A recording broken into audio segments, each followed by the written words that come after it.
Почитувани и добре дојдовте во уште едно издание на Спорт Плюс. Денешната тема е интересна и актуелна, бидејќи се работи за здравје и тоа на најмладите, за здравје на децата во раст. Ќе дискутираме за деформитетите кај децата во развој и за овој, за жал, негативен тренд кој прогресира се повеќе во изминатите години. На што тоа се должи, како може да се превенира, лекува и така натаму. Разговараме со Јован Калановски, дипломиран кинезитерапевт. Здраво, Ране. Здраво. И од неодамна, морам да прочитам, шрот терапевт. Да. Во превод? Шрот, да, многу често е кога ќе го кажеме шрот терапевти, за многу тоа се само 4-5 букви шрот терапевт, што всушност е шрот терапија. Шрот е сврзан само со неговиот основач, Катарина Шрот. Нејзиното презиме е Шрот, германка која што многу долги години работела на развивање на оваа метода. Метода која што неоперативно ги коригира деформитетите кај децата, се бори против самите деформитети. Да кажеш ги коригира е многу голем збор, да кажам, многу еден начин кој што по принцип техника, манипулации, вежби, која што таа го работела повеќе од со нејзината ќерка Криста Шрот заедно, многу 100 години или не знам колку, од 1890 почнало само во Германија. Разработиле метода преку која што се бореле да се коригираат тие деформитети кај децата. Но за среќа на германците тие разработиле уште пред 50-60 години, но да кажам надвор од Германија почнале да ја шират можеби пред некои 10 години. Во светот во моментов нема многу шрот терапевти. Да. Замислете, има само 15 шрот инструктори во светот. Значи, инструктори кои што не обучуваат нас, терапевтите, да работиме оваа метода. Многу е многу потребна метода. Многу малку терапевти има, да кажем, околу може 2 до 3.000 терапевти само. На 8 милиарди. На кои што работат оваа метода. Шрот како шрот се има и уште неколку модули околу него, да кажеме некој шпански шрот, некоја друга варијација на оваа иста техника, но сепак можам да кажам секогаш е малку. Кога работиме на деца со деформитети, колку и да не има, никогаш не сме доволно. Дури можам да кажам, мене ми треба очајно помош на оваа тема работа врз деформитетите на децата, затоа што ги има премногу и оваа борба е премногу тешка, премногу осетлива, хумана, како да ја наречам, така да многу е тешка борбата.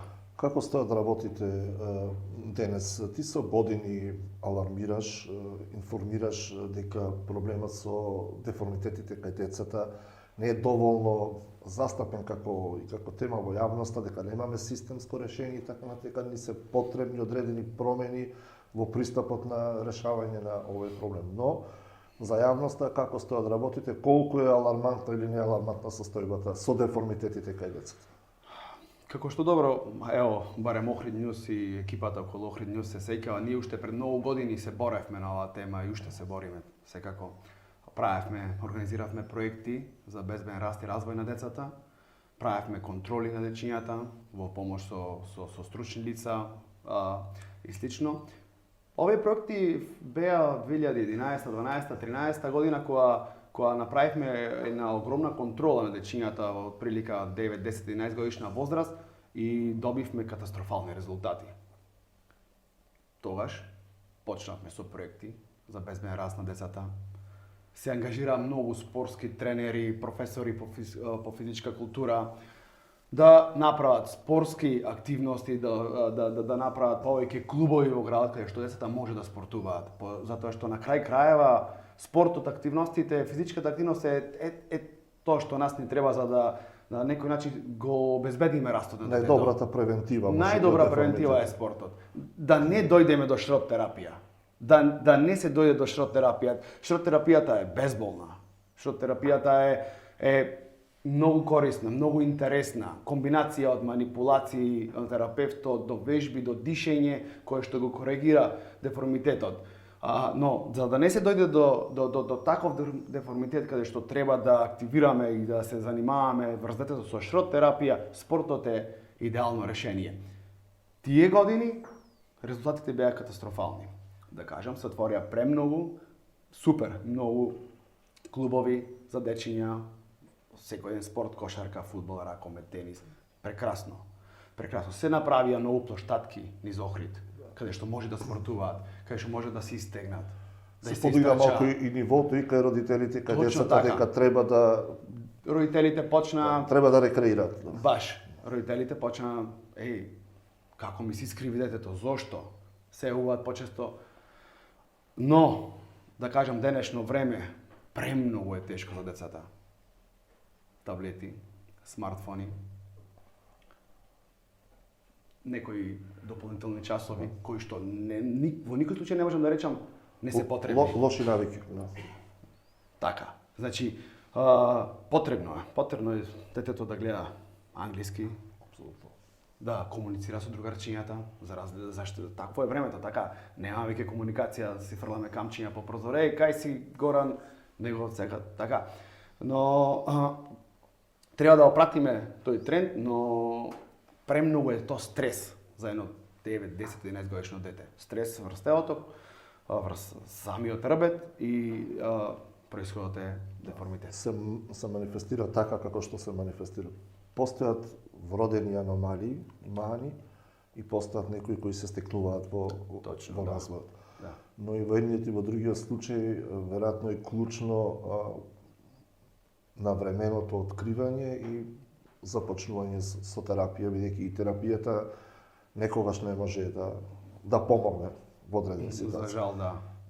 За жал, не секогаш, каков и терапевт да сум или какви терапевти да се моите колеги, не секогаш можеме да го решиме проблемот. Најважно е навреме откривање и навреме почнување со преземање мерки, дали е тоа спорт, дали тоа се корективни вежби, дали е тоа некој корсет да се носи за корекција, истегнување, скратени мускулатури, промена на некој спорт, ако некој спорт на некој дете не му одговара, треба навреме да се советува правилно. Навреме реакција е најважното. И јас многу често сум се најдол на критика од родители која малку може, ето јас сум таков директен и искрен, вемувам гледајте си го детето. Еднаш на месечно.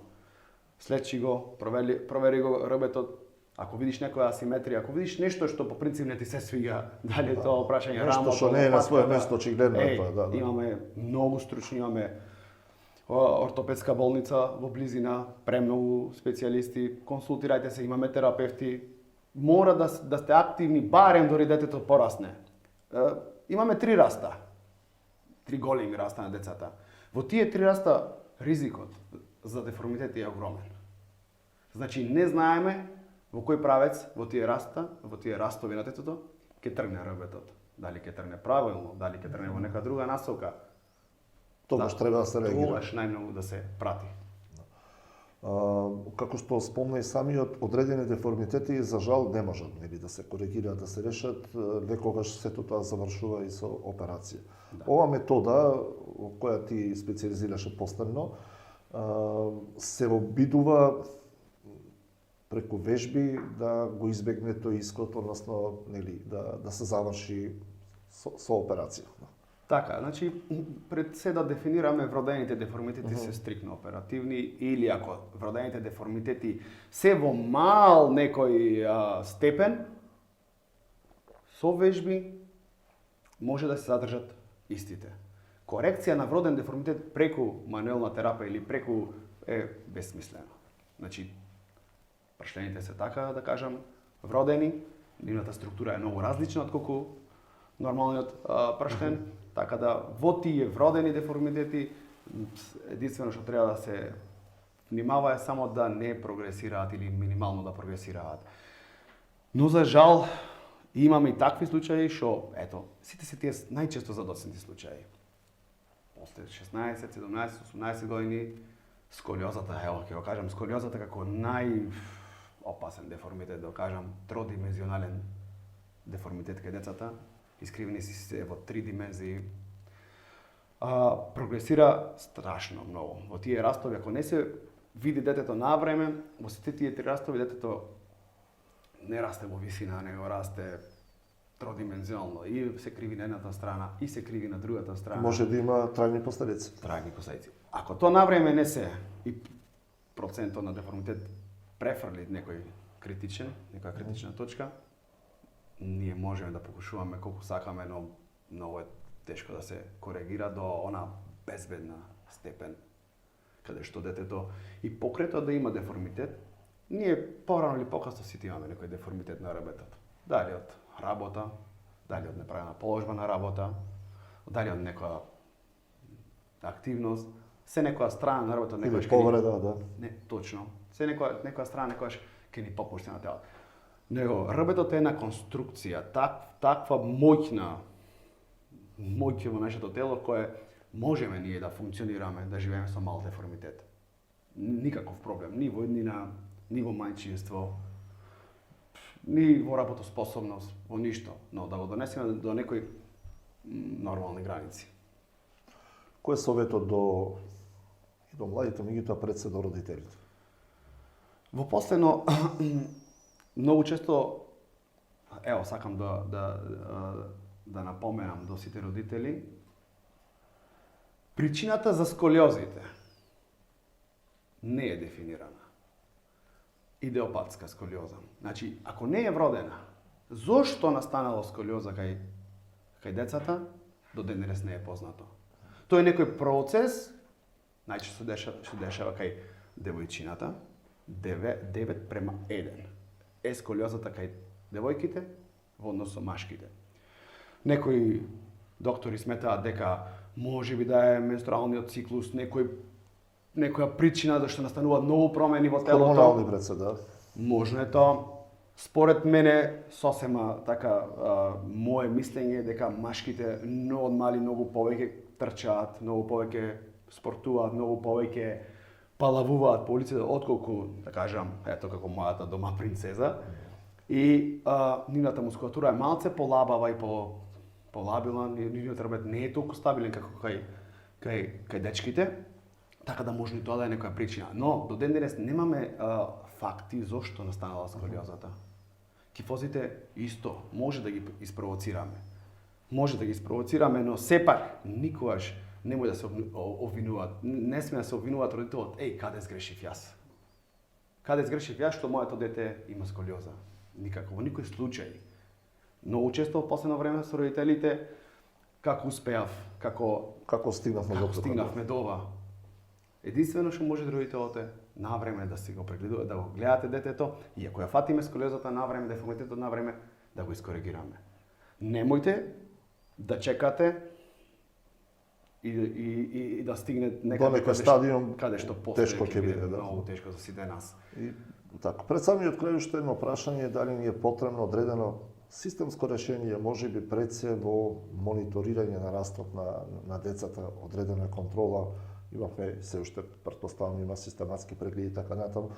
Веројатно ќе треба повеќе внимание да се обрати на овој проблем, на проблемите во растот и развојот на децата. Не смееме да го занемариме сето тоа, затоа што на крајот од денот се работи за нашата иднина, за оние кои се иднина на оваа земја. Значи, кога ние сме растеле, да кажам, пред 30 години, 40 години, кога сме биле, и ако имало систематски преглед, не знам, еднаш годишно, разберете дека сега треба 5 пати повеќе. Да, на часови по физичко бевме сите по маички, професорот по физичко сите анализираш. Не анализираш и разговараш со родители ако некој има некаков проблем. Значи, многу ми е мило што се ангажира професори по физичко и во основните училишта од прво, второ. Сепак, професорите по физичко е тој што прв го гледа твојот раст и развој, ја прати твојата симетрија, прати како ти работиш, дали со едната рака, дали со другата си посилен, и го прати тој баланс и дисбаланс на телото. Многу почесто комуникација меѓу родителите и професорите, тоа мора да го има. И да кажам за систематските прегледи, мора да ги правиме почесто, па макар и на сопствена, мора преку школото, на сопствена волја, на секој 3-4 месеци, нека биде кај ортопед, нека биде кај физиотерапевт, нека биде кај некој стручно лице што од прилика може да Да воочи проблем. види некој проблем, а потоа може да се направи се. Ако има веќе проблем нормално, се прави снимка и може да установиме имаме проблем или немаме проблем. Значи мора да окренеме системски, мора да ја крениме свеста. Мора да ги пратиме, така тие се иднината на градот, тие се иднината наша, тие се тие кои што треба да се работоспособни во иднина. Така. Јас сум отворен, по цел ден сум активен со деца, по цел ден работиме на корекција на тие деформитети. Се надевам дека наскоро ќе направиме некои проекти повторно, и уште поголеми, што ќе опфатат и уште поголема група на деца, не само да кажам тие 9-10 годишни дечиња. Се надевам дека ќе организирам некој голем проект со кој што ќе можеме да му помогнеме на овие деца. Така. Нека биде ова на крајот и еден апел до сите оние кои имаат моќ да носат одлуки, да ги променат работите, апсолутно да се подигне оваа проблематика на потребното ниво и со цел нормално да се спасат колку што можат нели повеќе млади од последиците на пречките при развојот, а кои се дел од секојдневните навики од денешницата денес. Ти благодарам на овој разговор, ќе имаме прилика да разговараме на темава и натаму.